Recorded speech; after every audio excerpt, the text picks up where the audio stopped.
Hey, why don't we go ahead and get started? So, hello, everybody. Welcome to Ask the Grant Writing Experts. I'm Dr. Meg Bouvier. You know me as the creator of your library of NIH grantsmanship courses. I have almost 40 years of experience at NIH as an applicant, an intramural researcher, a staff writer, and now as a full-time NIH grant mentor. I've helped clients land nearly $600 million in federal funding, and I'm here to answer your NIH grant writing questions. So grab a cup of coffee and let's get started. So if you're attending live, just a reminder that you are in listen-only mode, but you can start putting questions, typing questions into the Q&A box. So if you look at your toolbar, there's a Q&A box. If you have any information that you want to share with the group on the topic that we're discussing, or any response to a question that somebody else asks, feel free to put it in the chat or in the Q&A. Either one is fine. And if you're watching this as a recording, just a disclaimer, it's December 10th, 2025. So everything is true to the best of my knowledge today, but things change very quickly at NIH. So always double check to make sure that whatever we're discussing has not changed in the interim. So today we're going to be doing a mini tutorial on competing renewals. I've done several of these already. If you look in the library, I think there are two of them from both, I think, from 2023. I get this request a lot. But recently I had an interesting exchange with somebody who just emailed me who had watched the video and had some questions about how to modify a suggestion I made in that video. And I realized I should probably update the video because the more I work on a type of mechanism, the more suggestions that I have for applicants as I hone my approach to how to write them. There are going to be two websites that we're going to start with, and then I'm going to screen share some information that I would like to share. So the first website that you're going to see is from NIMH. So let me share my screen for that. Okay, so you should be seeing an NIMH website that says Competing Continuation or Renewal Awards. So this one is the less comprehensive website of the two that I'm going to show you. You'll see this is like the extent of the text that they have. Their suggestion, which I think is accurate, is to get in touch with your program officer 12 to 18 months before the end of your grant. So just let me back up for a second, because sometimes people don't understand what a competing renewal is. So if you have an R01 and you're coming to the end of your time on that R01, if you would like to propose a grant application that is built on the findings of that R01, you would call that a competing renewal. That's not just a garden variety A0. It's called a competing renewal. And in fact, if you land that grant, it'll have the same grant number. Just the year would change. So, when you look at the grant number in the reporter website, there's a long string of letters and numbers and then a dash and then two numerical digits. So the first year of your grant, it says O1. The second year says O2. So let's say you have a 5-year R01, it would say, and the last year would say O5.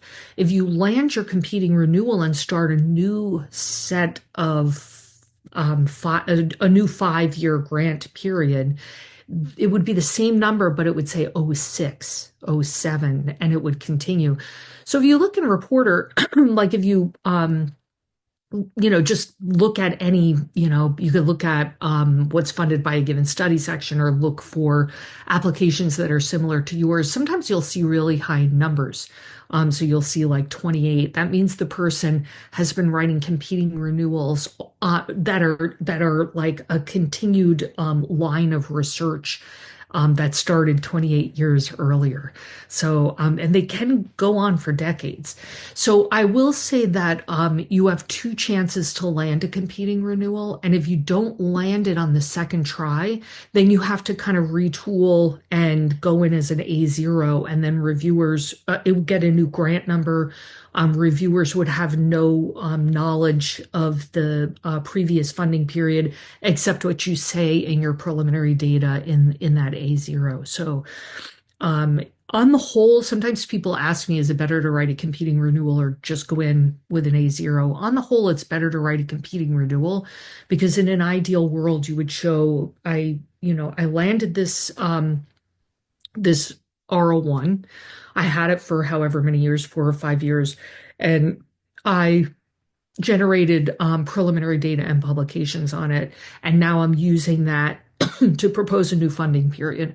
And that's kind of the ideal scenario in terms of stable and consistent funding. So the whole trick with competing renewals is that I think reviewers know that the best predictor of success on a future grant is success on a past grant. So if you've landed an R01 and you've had it for a number of years and you don't publish on it, you're not going to get another. So it really kind of pays to make sure that you have the publications and the data you need to propose the competing renewal. So, um, so anyway, back to our websites. So I do think that this is accurate. 12 to 18 months, it's probably a good idea to check in with your program officer to see where you are in terms of your accomplishing what you proposed in the original funding period. This is kind of funny to me. They do say there are two possible scenarios for timing the submission of a competing continuation or renewal application. Some investigators prefer to have the application reviewed and approved by council just before the existing grant ends, so there's no lapse in funding, or you may need to request a no-cost extension. That's the most likely scenario. Everybody prefers to have no gap in funding, but the reality is many people go into the no-cost extension scenario because you need time to finish up what you proposed in the grant and to write something that is going to be competitive. So let me just. Okay, there's a question, but that's about the cat, so I'm going to hold that one for a moment. Okay, so I'm going to stop share and go to my second website, which is a much more comprehensive website, and guess which institute has it? Of course, it is NIAID, my absolute favorite institute. I don't say this facetiously. I love NIAID for, even if you're not applying to NIAID, they have the best, in my opinion, the best educational materials for people who are writing grant applications at all levels. I think it's spot on for writing R01s. It's really good for writing multi-project submissions like center grant applications or multi-project use. And not surprisingly, it's also really good for writing a competing renewal. And it looks like it knocked out my competing renewal information. So here it talks about applying for a renewal and the renewal decision points, which I love. Do you want to continue? When should you apply? And how will I maintain funding? So they kind of walk you through, should I do a renewal or a new application? If you apply for a renewal, these are the things to consider if you apply for a new application. Like, it's really comprehensive, as per usual. So I'm not going to walk you through all of this because you can read this on your own time. I just want to kind of give a shout out to this website and say, as per usual, NIAID knocks it out of the park. I want to give you some templates for writing because that is not available anywhere on the NIH website that I could find. So this is deciding when to apply, pros, cons, no time limits, advice for successful renewal, on and on. It just goes on and on. They are just fantastic. So anyway, that's NIAID. The URL is in your chat. So if you're going to be applying, I strongly encourage you to do that. And people who are watching this on our open YouTube channel, and I know that is the majority. I mean, we have quite a few people in attendance today, but nowhere near the number of people who watch at a future date on our open YouTube channel. And I think these URLs don't show up there. Just do an internet search on NIAID competing renewal and the website that I just screen shared will pop right up. Okay, so now on to the part that I would like to share. The first thing I want to say before I share anything is that it's important to use consistent terms, I think, in your grant application. So sometimes when I read a grant application, I get hopelessly confused about what was done under the original funding period and what they're proposing on the competing renewal. So pick a set of terms. You could say the original R01 or the prior funding period or whatever you want to call it. Pick some term and use it consistently and only ever use that phrase. And then for what you're proposing, say for the proposed project or the proposed competing renewal, and just stick with that term. So you're only using those two terms and nothing else. I think that that can be really helpful. So I want to make three suggestions. So let's see, that's desktop 3.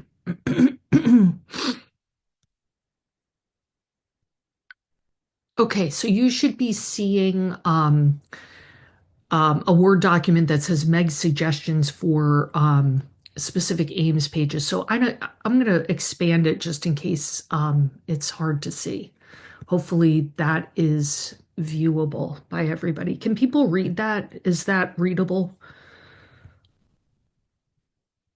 Okay.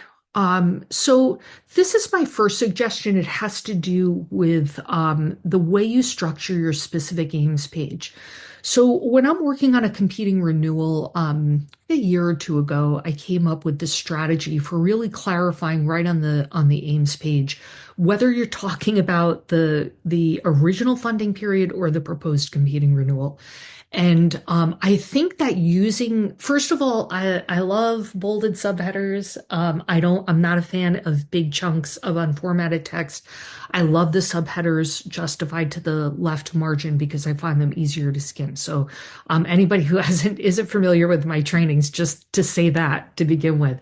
But these are the subheaders that I would typically use, and I think it helps to tell the story really and to organize, chunk up the information in the eyes of a tired skimming reviewer so that they can quickly see which parts of it have to do with what. So I usually open with an explanation of the clinical problem or the background, that has like the knowledge gap or the clinical problem or whatever the issue is that you're trying to address.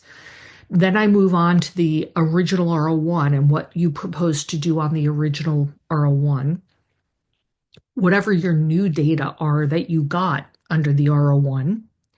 And you can point out publications there as well, especially if you did well with your publications.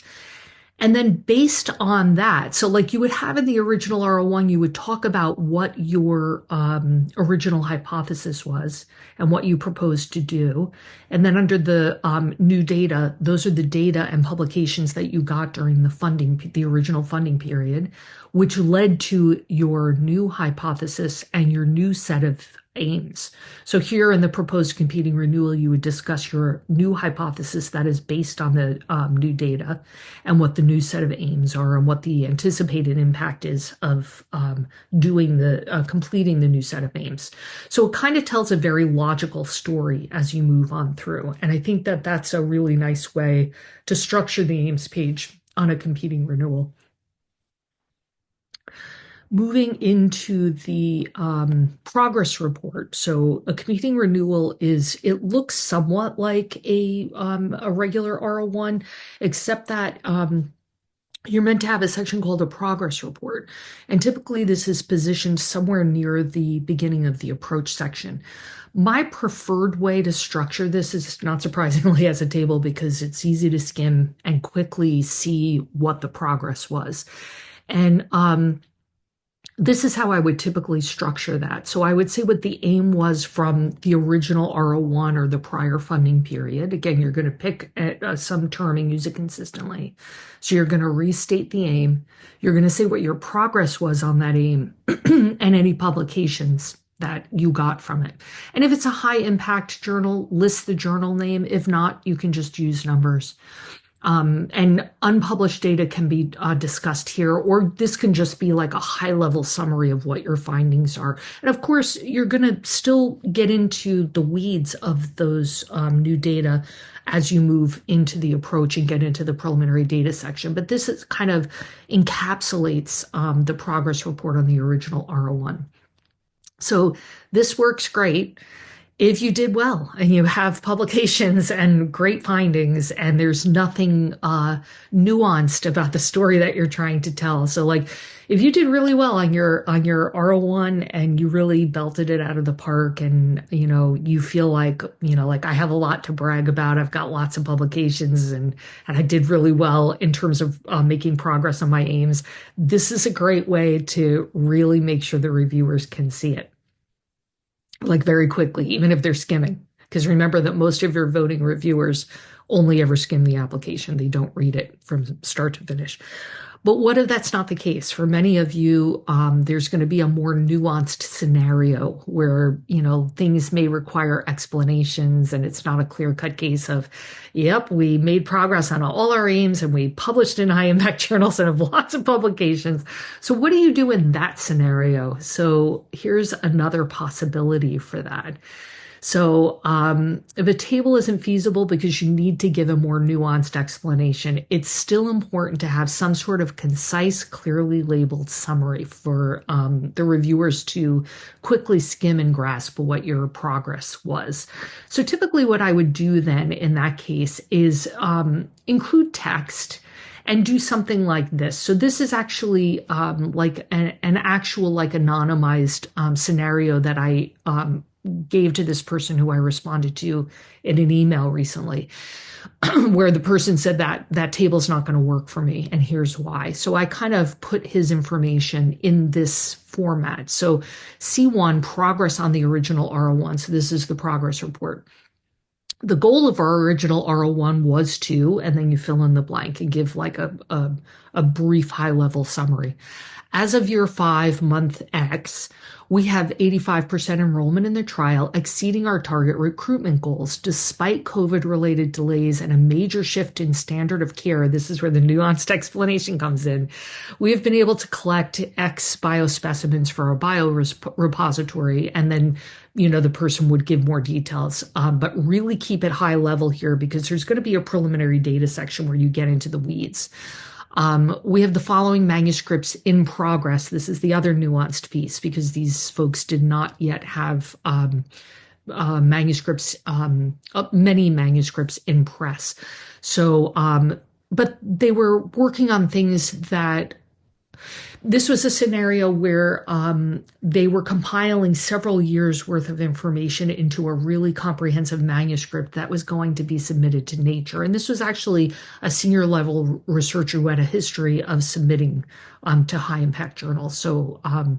So this is, again, where another nuanced explanation is needed. So manuscript 1, which is in progress, paradigm shifting findings on XYZ, will be submitted to Nature, et cetera. And in fact, you could say something like paradigm shifting findings on XYZ, and then continue to say, this is several years worth of data that we're compiling. This is a comprehensive paper that requires years to put together, and we are confident that it will be published in a high impact journal, that kind of thing. And then they could then move on to preliminary data. Findings from our original R01 grant have led us to hypothesize that actually everybody should do this on their competing renewal. And we now propose to test that hypothesis with our new set of aims. We present the following preliminary data in support of the proposed project. And these preliminary data would be the findings that you attained with the original funding period. And then you'd move on to talk about the new set of aims for the proposed competing renewal. So those are some suggestions.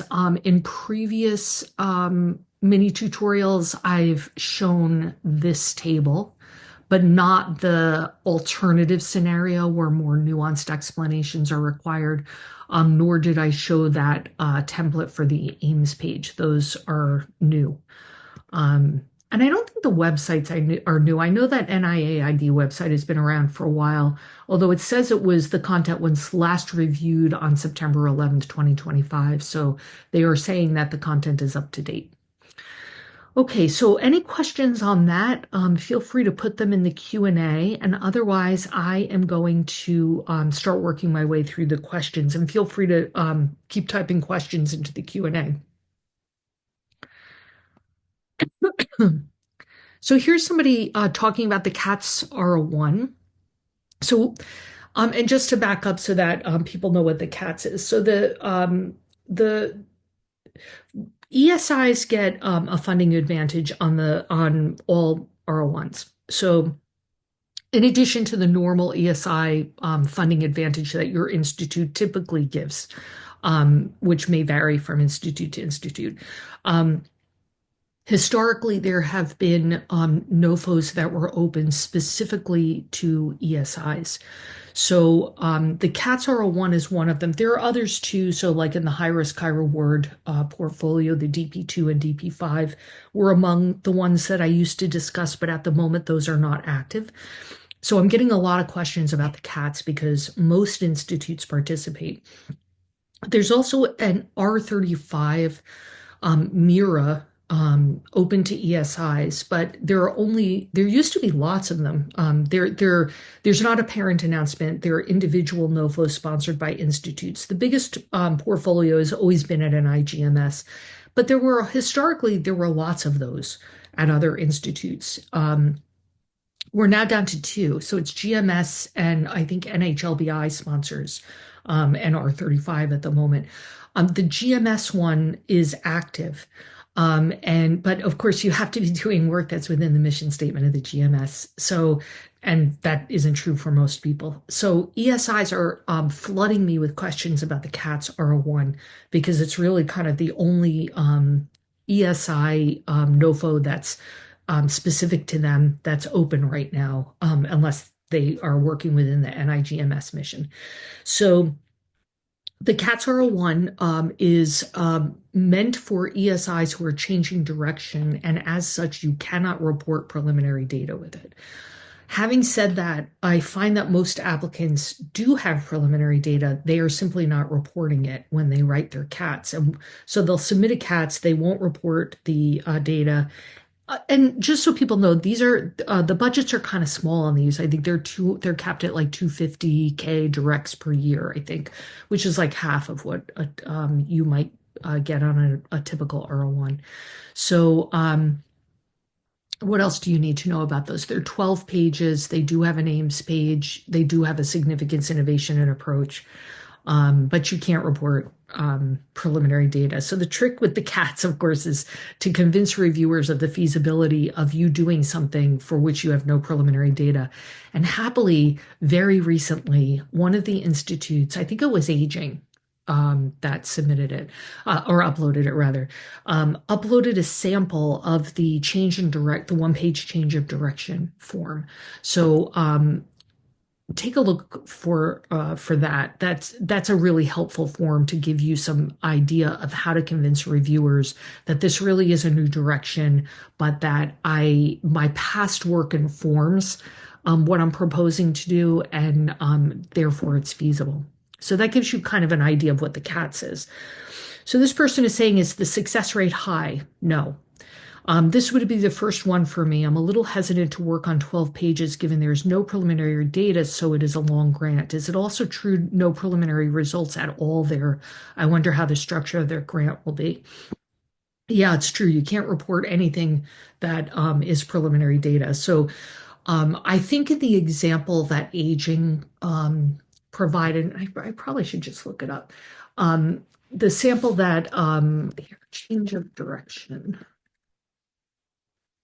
Katz R01.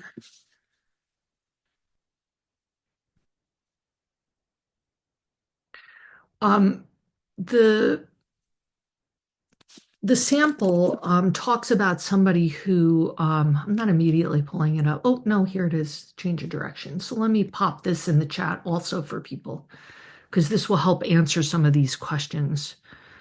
Riley, I'm going to pop this in the chat if you could post it. to the group.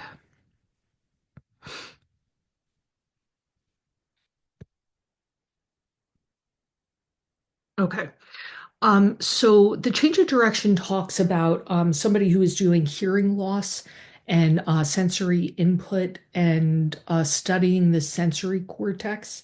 And in the cats, they're proposing still to study hearing loss, but they're going to study it within the context of cognitive impairment and Alzheimer's disease, and they're actually going to be studying the hippocampus.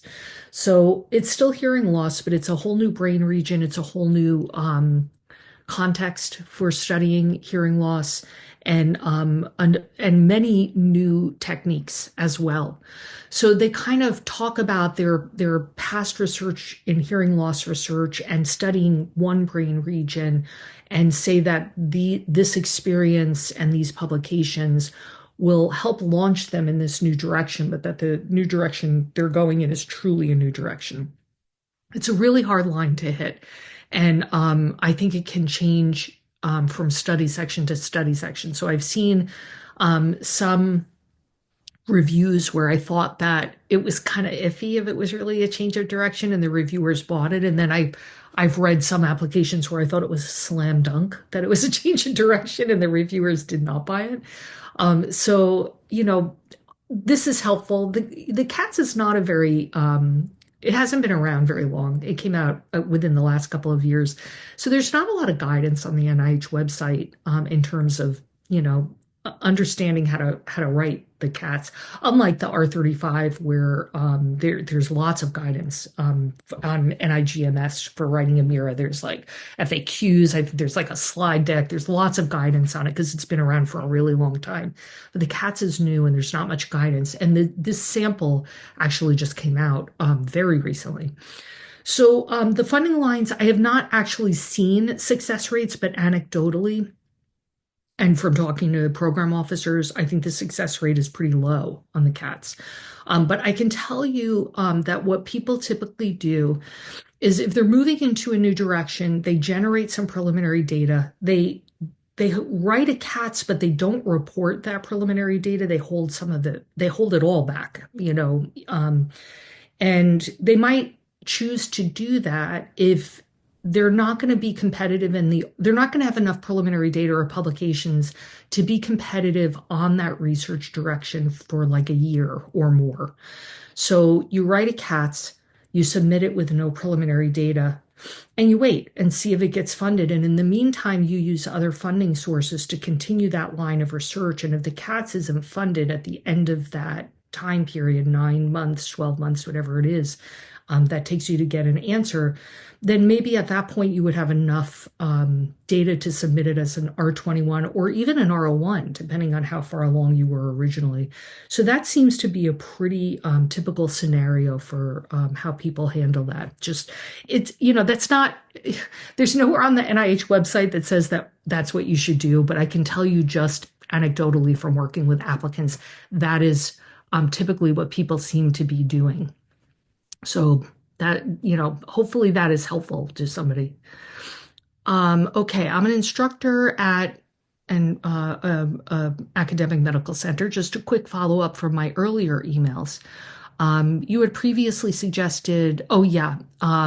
So this is somebody who's asking about the chair's support letter, and she had emailed or texted in last time about what to put in the chair's support letter on a Katz. So this is another question.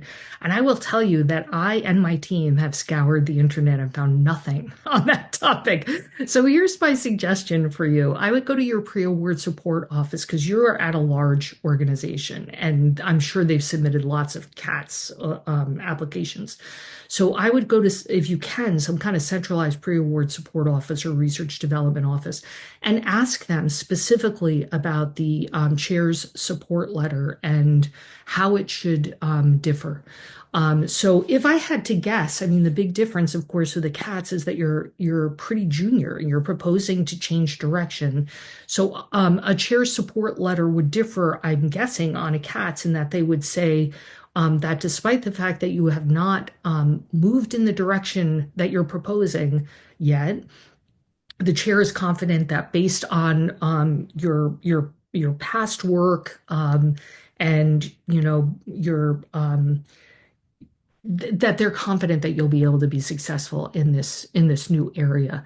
But this is a guess. I don't know because I haven't worked on a chair support letter, and there's just nothing that any of us can find on this.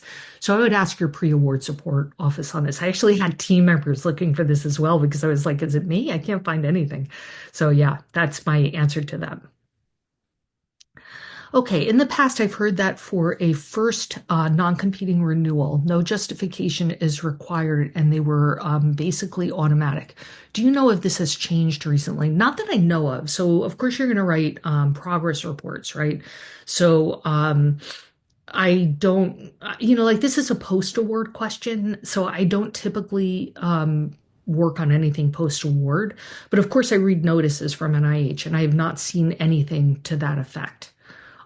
So I will ask around with some of my colleagues, but I have not seen that that is going to change.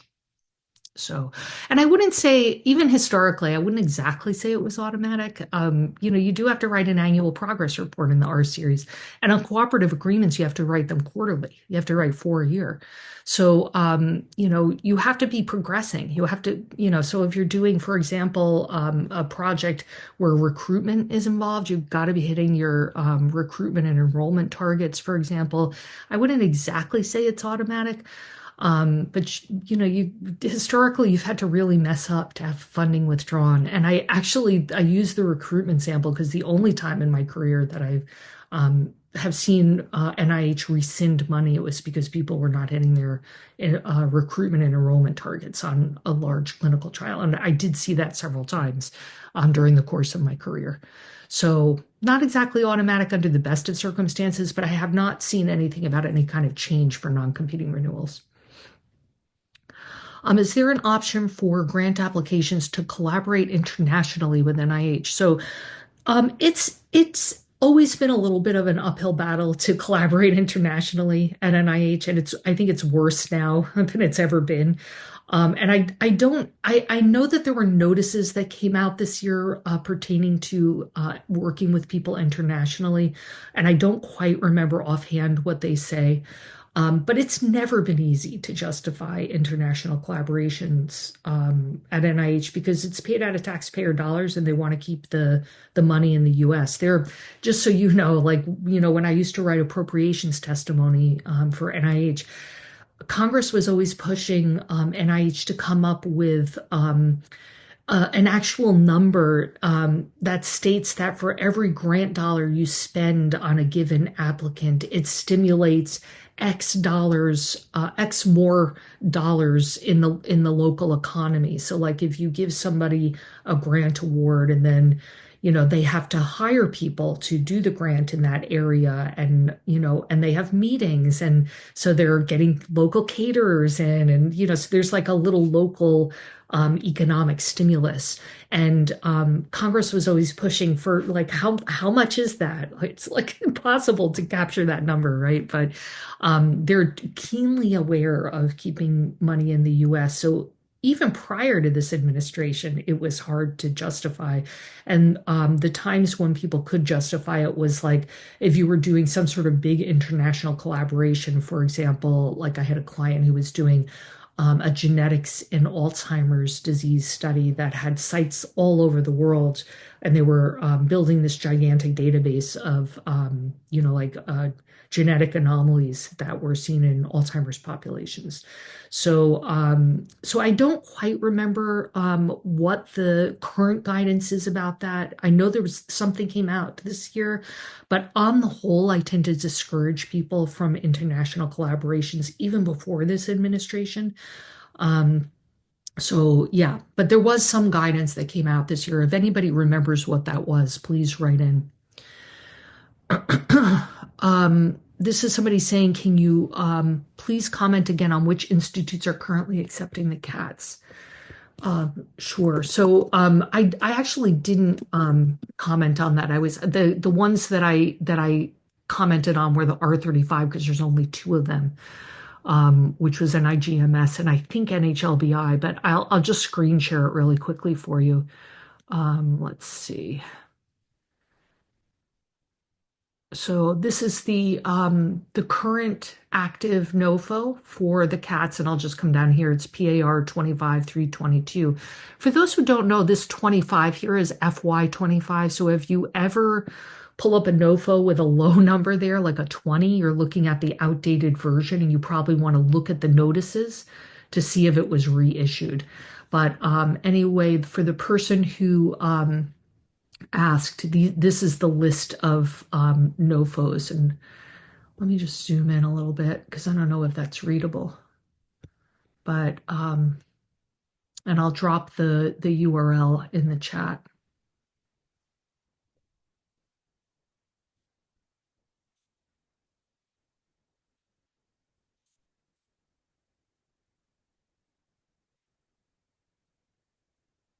So it's a healthy number. 1, 2, 3, 4, 5, 6, 7, 8, 9, 10, 11, 12, 13, 14, 15, 16, 17, 18, 19. Like most of the institutes participate.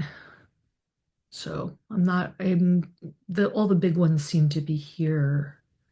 Let's see. Maybe not. Oh no, NCI is on there too. NIMS.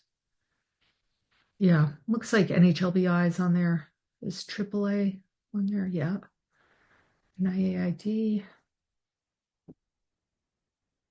Yeah, maybe not NIAID. That might be the only big one that I'm not. Oh no, here it is. It's on there.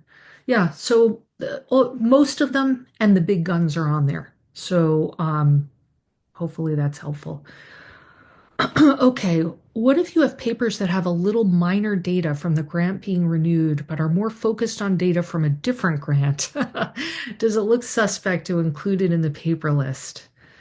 The grant being renewed was acknowledged in the paper, and the data published serves as a good preliminary data for the renewal study. That's a judgment call, and I'd probably have that discussion with your team members and a mentor, somebody who can actually look at the data and see how much. It's really kind of a gray area. It's a little bit tricky to say. And, probably don't have that discussion with your program officer. I would discuss that internally and discuss it among your team members. So yeah, it's hard for me to say without actually looking at the material, but yeah, it could kind of look a little iffy. So I would, people who can actually look at the material and make that judgment call, I would ask them. It could go either way. So yeah, and you could always, like, if you're not sure, you could always try it and see how the reviewers react. So okay, so any other questions? I think we are almost at time, so I'm going to wrap up by saying that 2 weeks from now is the 24th, so we will not be meeting that day. But of course, feel free to email me questions, and I can still answer them at the next biweekly live Q&A, which will be on January 7th. So I will wish you all a safe, happy, and healthy holidays.